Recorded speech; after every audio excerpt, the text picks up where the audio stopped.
እና ደግሞ ተመልሶ አሁን ሲመጣ በጣም ነው የገረመኝ። ቀጥል ወንድሜ፣ ይቅርታ። አዎ በድጋሚ ለአንተ ብቻ አይደለም ለሌሎች ልጆችም ጽፌላቸው ነበር። ለምን እኔ ትንሽም ብትሆን መረጃዋ ስለደረሰችኝ ነው። እና በዛ ላይ ደግሞ እንዲህ አይነት ሴራ የሚሰራው ኦሮሚያ ክልል ውስጥ ብቻ እንደሆነ አውቃለሁ። ምክንያቱም በሰሜኑ ክፍል ያሉ እንቅልፍ የማይተኙ የኢትዮጵያን ሕዝብ ብጥብጥ የሚፈልጉ አሁን ከዲያስፖራ ሆነ ቁጭ ያሉ ሽማግሌዎች ሁሌም አንድ አይነት ፖለቲካ የሚሰሩት ሁሌም የለቅሶ ፖለቲካ። ለምሳሌ ኦሮሚያ ክልል ላይ ይህንን ማቀነባበር ለነሱ በጣም ቀላል ነው። እንደውም አሁን ከዚህ በኋላ ራሱ እየጠነከረ ይመጣል የነሱ ስራ ማለት ነው። ምክንያቱም ይሄ ኮሽታ ይባላል። ለምሳሌ ይሄን አደረጉ የኦሮሞ ልጅ ሆኖ ወይንም ደግሞ የኦሮሞ ልጅ ያልሆነ ኦሮሚያ ክልል ውስጥ በኦሮሞ ታቅፎ የሚኖር ትውልድ አለ። ቢያንስ በእምነቱ ይሄ ነገር ትንሽ ኮሽ ሲል ድንጋጤ ውስጥ ይገባል። ነገ ደግሞ የሆነ ቦታ ላይ አመቻችተው በደንብ ገዳይም እነሱ ሟችንም የነሱ ያደርጉና የኦሮሞን ሕዝብ አንድነቱን መናድ ይፈልጋሉ። ልክ አሁን ከስር እያነበብኩ ነበረ። የአማራ ክርስቲያን ከሙስሊሙ ጋር ተዋደዱ፣ ከነሱ ተማሩ። እኛ ይሄን ነበር የምንፈልገው። ያ ግን አይሆንም። ምክንያቱም እርስ በርስ እየተጠባበቅን አይደለም። አማራ ክልል ላይ ሙስሊሙ ተመርጦ ሲገደል ሌላኛው ወይ አይቃወምም ወይ ጭራሽ በቁስል ላይ እንጨት መስደድ ገና ትጠፋለህ የሚል ኮሜንት ነው የምናየው። ምክንያቱም የነዛ የሴረኞች የሽማግሌዎች እነዛ የአህዳዊ ናፋቂ የሆኑ ኃይሎች መመሸጊያ ስለሆነ ለይቶለታል። እንደ ኦሮሚያ ክልል አይነቱ ግን ጥንቃቄ የሚያስፈልገው ታቃፊ የሆነ ወይም አቃፊ የሆነ ህዝብ ነው ያለ። በብሔር ኦሮሞ ያልሆነም ጭምርት እዛ ቦታ ላይ የሚኖር አለ፣ የሚላላክ ማለት ነው። ሁለተኛ ደግሞ ራሱን ኦሮሞ ነኝ ብሎ የሚናገር ኦሮምኛ ቋንቋ የሚችል ዘሩን እስካልነገረን ድረስ አናውቅም። ኦሮሞ ነኝ ካለ እንዲሁ ነው የምትቀበለው። ነገር ግን ጽንፈኛውን ኃይል በገንዘብ ሰፖርት የሚያደርጉ ውስጥ ለውስጥ የሚረዱ ሰዎችን እኔ በአንጻሩም ቢሆን በግለሰብ ደረጃ አውቃቸዋለሁ። መረጃ እስከማገኝ ድረስ ነው አጋልጣቸዋለሁ። ተግባባን አይደል? እነዛ ሰዎች የኦሮሞ እስላም ብለው በተናገሩት የኦሮሞ አክራሪ ውሃብያ ብለው በተናገሩት አፋቸው ህዝቡን ለማሳመን ኦሮሚያ ክልል ውስጥ ከቻሉ የሃይማኖት አባቶችን ግልጽ በሆነ መንገድ የሙስሊም ካራክተር ያላቸው ሰዎችን በመመልመል ክርስቲያኑ ላይ እርምጃ ይወስዱና የእርስ በርስ ጦርነቱ ኦሮሚያ ሲነሳ እነሱ መግቢያ አገኙ ማለት ነው፣ አዘናጉ ማለት ነው። ያችን ስለሚፈልጉ እኔ እንቅልፍም አልተኛም።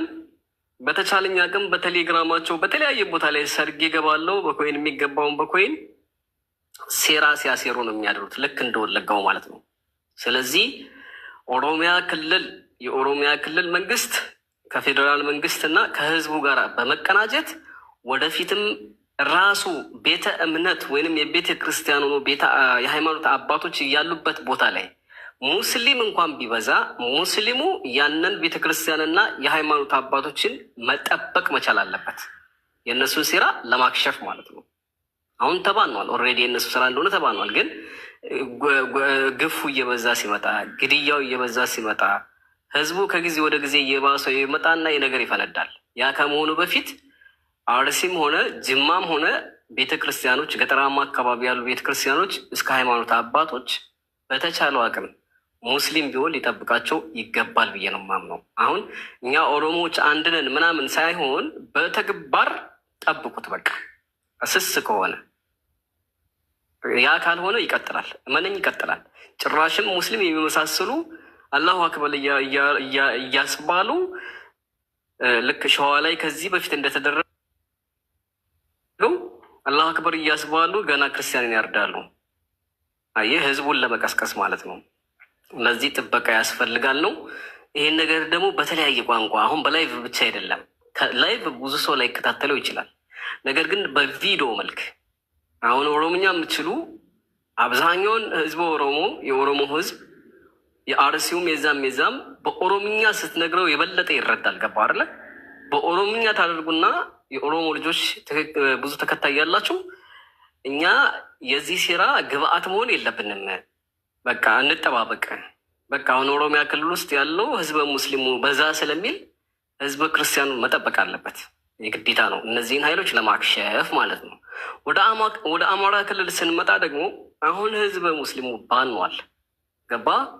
በአንድ ድንጋይ ሁለት ወፍ። አንደኛ አላማቸው ተሳካላቸው፣ ሙስሊምን ገደሉ።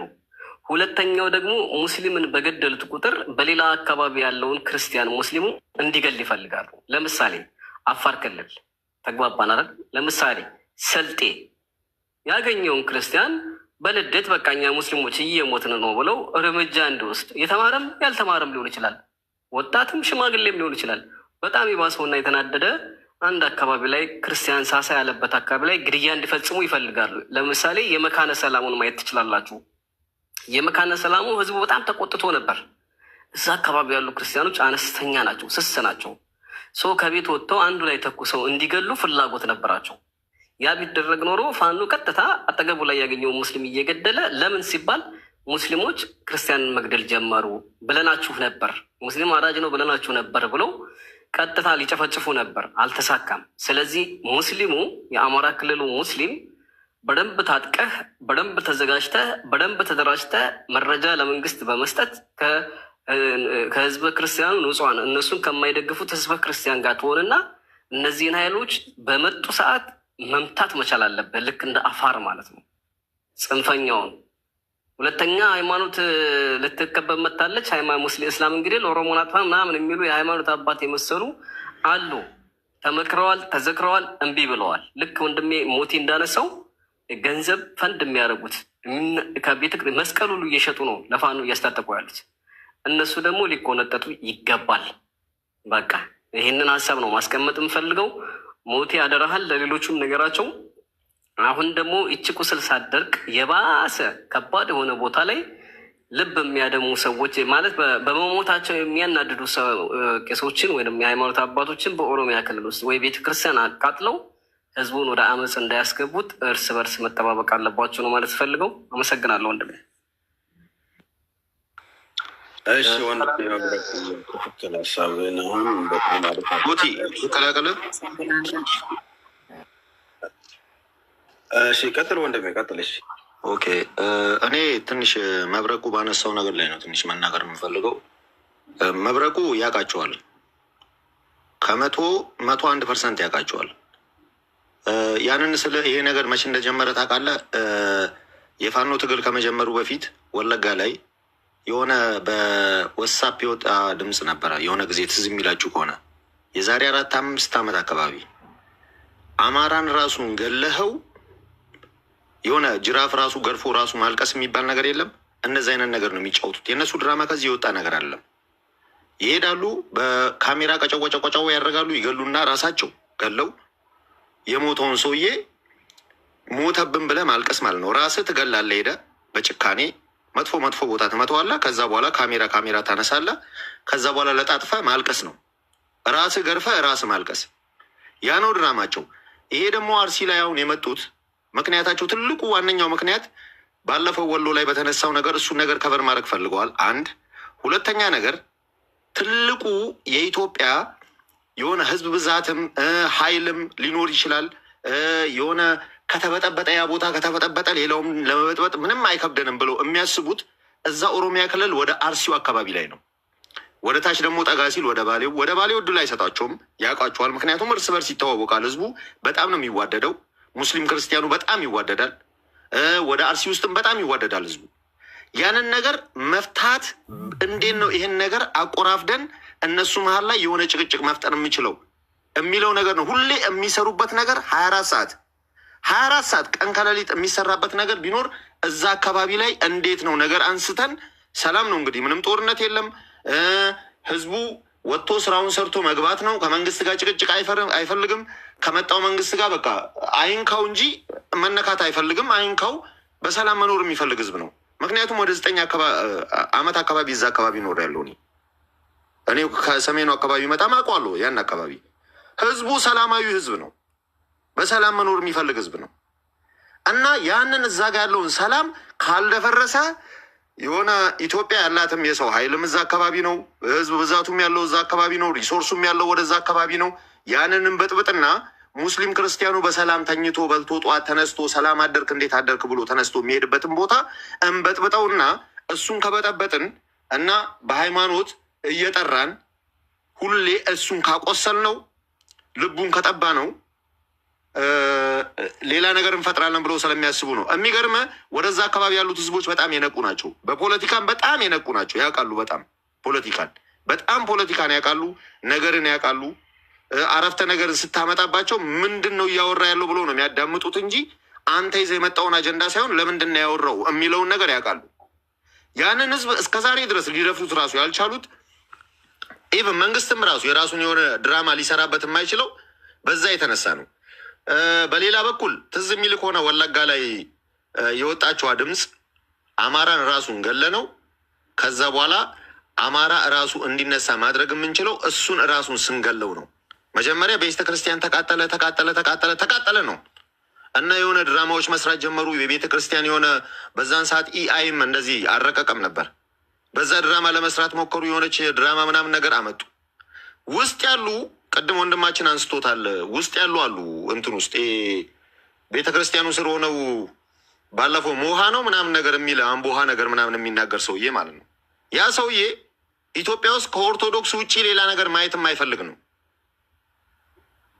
በብዝሃነት አያምንም። በብሔር ብሔረሰብ አያምንም። ሰውን አንድ አይነት አሻንጉሊት መሆን አለበት። እኔ ሁሌ እየጠራው ቤተ ክርስቲያን ውስጥ አቁሜ እየለፈለፍኩበት እኔ የምለውን ብቻ እየተቀበለኝ ከዛ በኋላ እንደ ደነዝ እንደ ሮቦት ወጥቶ ሄዶ መመለስ ያለበት ህዝብ ብቻ ነው መፈጠር ያለበት ብሎ የሚያምን ደንቆሮ ነው። እንደዚህ አይነት ደንቆሮ ነው። አገርን ለማሳደግ ምናምን አይደለም።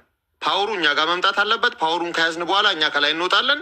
እላዩ ላይ ወጥተን እንደፈለገን ያችን ሀገር በራሳችን ጥቅም ስራ አድርገናት እየዘረፍናት እንጨፍርባታለን ነው። የሰሜኑን ፖለቲካ ታውቀዋለህ። ከዛሬ 150 ዓመት በፊት የነበረውን መብረቁ በጣም ያውቃቸዋል። የነበረውን ያንን ውጥኝ ስር ገብተው እስከ ዛሬ ድረስ ያንን ድራማ የሚገርም ነገር ድራማ ማለት ነው። ትላልቅ አርቲስቶች አሉበት ይህን ነገር የሚሰሩ ሰዎች። ስክሪፕት ከዛ ይጻፋል። ድራማ ነው የሚጻፈው። የሆነ ቦታ ላይ እንደዚህ እናደርግና ከዛ በኋላ እናጫዋቸው። መጀመሪያ የጡት ፖለቲካ ነበር። ባለፈው ከ2 ወር ነው ከ1 ወር በፊት የጡት ፖለቲካ ጡቷ ላይ አማራ የሚላለ እሱን ተቆርጦ ምናምን ነገር። ከዛ በኋላ እሱ ደግሞ የሆነ ውሃ ማያነሳ ሆነ። ከዛ በኋላ የኛው መጣ። ይሄ ሁሉ የሚደረገው ከጡቱ በፊት የነበረ ኢማሞች የተገደሉበት የሙስሊም አባቶች የተገደሉበት ያ ድራማ ነበር። ያን ድራማ ለማጣፋት የግድ ምን መደረግ አለበት? ይሄኛው መመታት አለበት። ከኤርትራ ጋር ደግሞ የተጀመረ ውስጥ ለውስጥ የተጀመረችዋን መሀል ላይ እዛ ጋር አርሲ ላይ ሄደን መበጥበጥ አለብን የሚለውን ነገር የተሰራ ድራማ ነው። በቃ ሌላ ምንም ነገር የላቸውም። እና መንግስት በነገራችን ላይ አንዳንዴ እኔ ያውን ያለው መንግስት ያውቃቸዋል። አብሯቸውም ሰርቶ ያውቃል። በብዙ ነገር ያውቃቸዋል። ይሄንን ነገር በየትኛውም ቦታ ላይ